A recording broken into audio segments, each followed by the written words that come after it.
So thanks for having me here today. I'm excited to talk to you for the next 8 minutes about faculty feedback. So it's a little bit of a different topic than what we've kind of been covering so far, but I'll just take a minute to acknowledge my co-authors who worked on me for this study, Yusuf Yilmaz, Parnian Pardis, Tamara McColl, and Teresa Chan.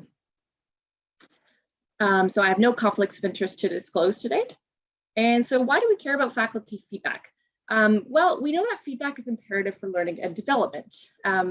But less attention is paid to faculty. So we know that feedback is, embedded into the education system all the way from kindergarten to postgraduate education and medical education.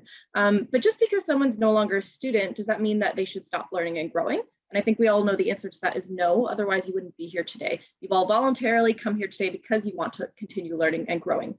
And so we know that, feedback is important for learning, and learning is important for faculty members. So I think that's worth exploring. And so to do that, I actually just talked to 14 different faculty members across McMaster, spanning from different roles, clinical educators, researchers, administrators or leaders, and academic teachers, to really just gain understanding of their perspectives on feedback, centering around 3 overarching questions. What type of feedback do you currently receive? What are your pain points with feedback? And what feedback would you like to receive? We're kind of looking at the current state and the future ideal state for feedback. So we did a thematic analysis of the results from talking to all these different individuals, and we kind of framed our thoughts around 4 different buckets. So in the feedback loop, where you start to gather your data, amalgamate it and report it, and then process it, or provide it to the faculty and have them reflect on it. And then within that feedback loop, we're looking at the data composition or the inclusion of the feedback that we are working with. So I'll just kind of very quickly go through each of these categories to talk about some of the key insights that we gained from talking with people and how they contribute to how usable or beneficial feedback is. So when it comes to data composition, we were looking at things like, what is the purpose of the feedback? So faculty members talked about various reasons they might get feedback. For formative, they truly just want to improve, or summative, like they're going up for promotion. It's also important to think about, where are we getting this feedback? So it seems obvious, but there's a big layer when it comes to who the provider of feedback is and how it plays into the perceived usability of the feedback. So what's your relationship with the individual? How long have you known them? What level are they? Are they a junior learner or a senior learner? How do you know that you find their opinion of your performance credible? Is it based on your previous relationship with them, or is it truly based on your performance? And is the feedback positive or negative? So faculty mentioned that they don't only want to hear about complaints or the things they need to work on. It's equally important to hear about the areas of excellence and things that they should continue doing. Then we move into data gathering, so kind of starting this whole process. So how do we make sure that the data we get is plentiful and of high quality? And so things that faculty members mentioned play into this include, what feedback are we gathering? So it's very important that it's clear before the feedback is even gathered, what are we evaluating? Are we evaluating my role as a clinician or my role as a researcher? Is it my overall effectiveness, or is it how I perform a certain skill?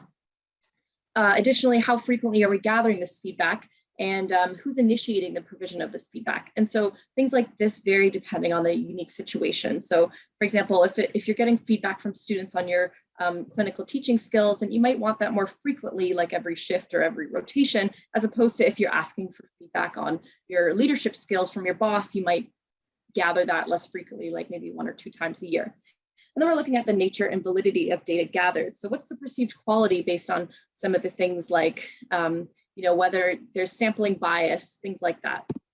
And we're looking at the actual amalgamation and reporting of the data. So when we look at style and sentiment, it's things like, is the feedback formal or informal? And interestingly, a lot of faculty mentioned that they get way more informal feedback and they actually prefer that. So the more casual conversations is what people really value and find makes the biggest difference for them. And maybe that's also because sometimes it plays into having more direct conversations, and it's also very important that it's constructive and honest. The delivery method and the frequency, so whether it's delivered weekly, annually, biannually, or whether it's verbal, written, or in an online system. Again, there seems to be a wide spectrum in these cases, and it really varies, I think, according to the role of the faculty member. And then when it comes to data processing, we're wondering, well, what contributes to faculty being able to gain insights from the data? So we're looking at whether their own ego comes into play or whether there's any follow-ups to the feedback. So it's not just here you go. It's, can I actually then reflect on this and integrate change into my practice? So these things I've talked about all play into how useful feedback is. And so there's a long list that we identified, but I really just want to highlight a few main ones for you today. If I could emphasize just a few, it's that almost every faculty member I talk to feels there's a gap and that they need more actionable, tangible, and constructive and timely feedback. So this appears to be still something that we can improve on and that faculty want more of. So what faculty really need is for it to be linked to something specifically. So if you have a scenario where you get feedback about someone saying, like, I don't like how you handled coaching me through this particular procedure, it needs to be specific enough that you know the procedure and also timely enough that you can remember what even happened there. And of course, there's some challenges to getting that to happen, which I'll talk about briefly. Faculty also want to see those trends in clusters and to have feedback that's specific to their role. And then we know that from the study that useless feedback in faculty's eyes are those that are too general, repetitive, too delayed, it doesn't feel natural, maybe it feels more forced. And probably most importantly is that it doesn't provide insights on what to do better. So obviously we want to get as much useful feedback as possible, but there are some challenges to this and obstacles that prevent this sometimes. And some of these are out of our control. So there's still some cultural influences that make this difficult. People being afraid to provide feedback to their superior, they're afraid of the repercussions, lack of time, concerns that this is just extra paperwork. But I think some of the top ones are, data not being aggregated, so it being spread across different places and not accessed very easily. And again, that challenge of keep protecting the people who provide us the feedback by making it anonymous, but then also wanting it to be timely. So that's kind of an existing challenge that I don't think anyone has the exact answer for yet.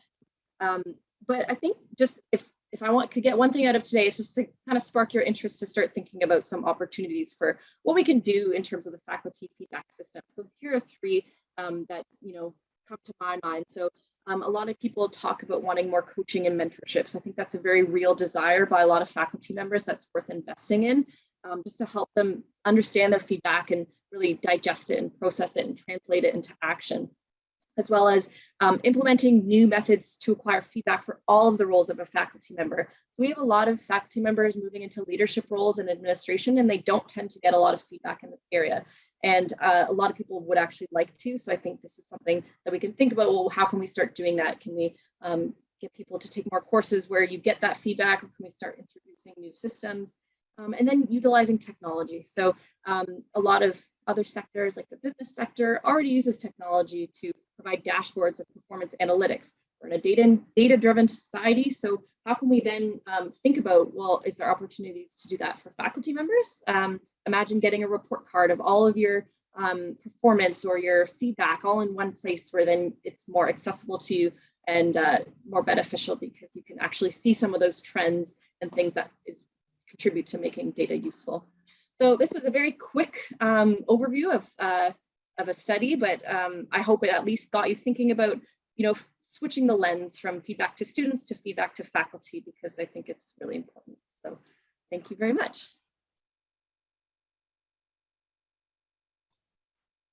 Thank you, Vanessa. That was really interesting. I think you're highlighting some of the best practice of feedback for faculty members to know.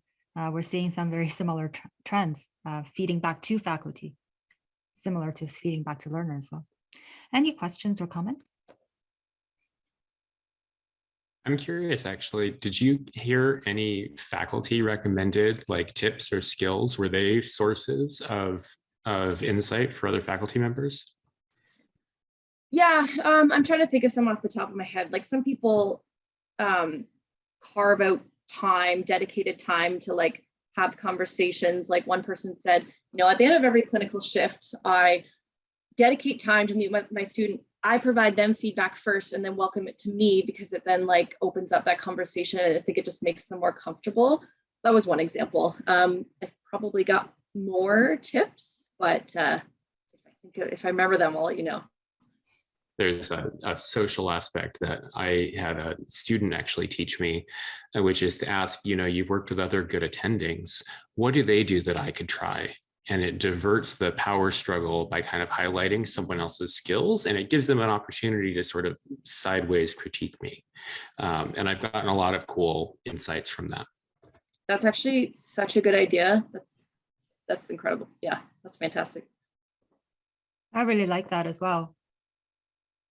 Yeah, when we practice in isolation, it's sometimes very hard to know, to learn from each other, so this is one of the sneakier ways of getting around that, getting better without, doing too much more differently. So awesome. Thank you.